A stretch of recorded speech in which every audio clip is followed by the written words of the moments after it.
let me say that last night when one of my all-time favorite heroes stepped right into my dream time and shook me awake into full lucidity, I was ecstatic that he demanded, well, he didn't demand, but he strongly requested that we introduce him as our next focus.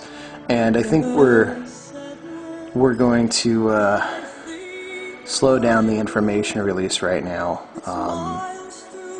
I've got an amazing amount of emails for people who have been having their experiences, and we've only been running this channel for, I'm going to guess, 3 days now. We were told that it was going to catch on and have a pretty powerful effect, and there has been no disappointment there. So if you haven't figured it out yet, one of the individuals we work with is, well, General George Washington. He came through to a member of the order, well, before my time. I've been involved for over 10 years. This individual, I think, had been there pretty close to the inception. But he is a Voodoo Hungan Asogwe, which is the highest degree of voodoo priest. He was initiated in Haiti, and I think he had been initiated at least going on 25 years ago. So a very experienced individual.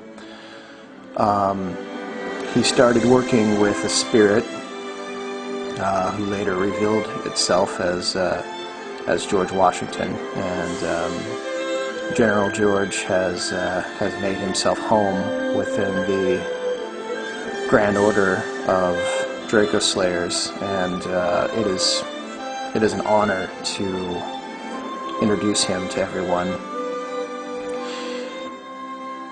If you're looking for a man who loves his country, and if you're an American, this is definitely a hero that you want to get to know.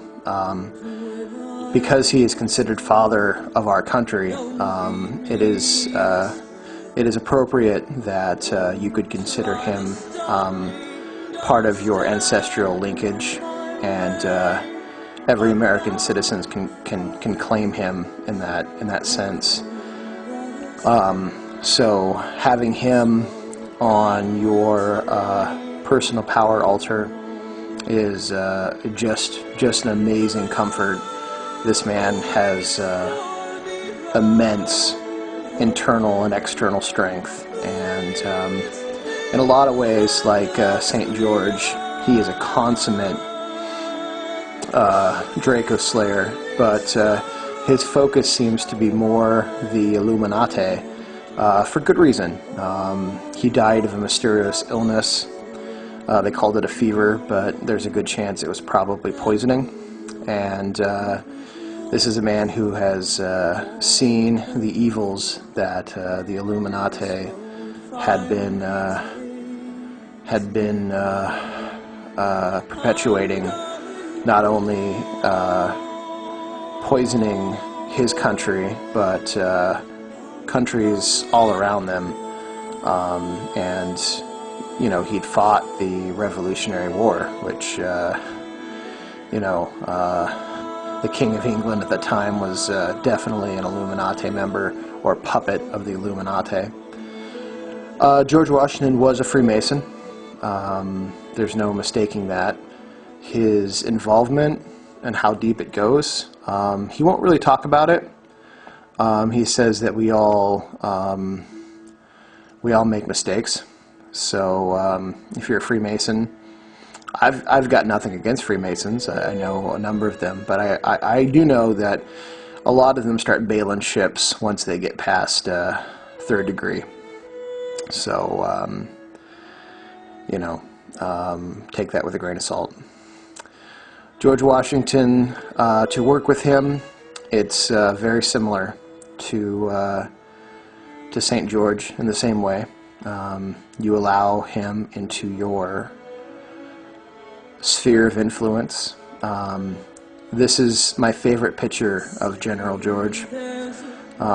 It shows that he is a deeply spiritual man, and he is gaining and gathering his spiritual power before he goes and he rains hell down on his enemies. And to read stories about General George Washington in hand-to-hand combat, this man was a monster, an absolute monster. Me being a very physically powerful human being, to be able to wrestle and fight with him would just be an honor. And I bet you, in his prime, he probably could have taken on most of the UFC superheroes now, and if not beat them, go toe-to-toe, no problem. This man would wade into battle with 2 sabers and just cut people to shreds. So make no mistake, he's a warrior. His colors are red, white, and blue. So get this picture here. It's just Google it. Him kneeling by his white horse. Candles are red, white, and blue, of course. Pour him a glass of whiskey, rum punch, porter. He really likes sweet fortified wines. Get him a cigar. He likes those. And say the Pledge of Allegiance. And that generally gets his attention. Always have an American flag next to him. He likes eagles. He was an amazing horseman. So, like St. George, a white horse. If you could find a curved blade, like a saber, which was his sword of choice, that would be great. And just let the wisdom of this man pour into you.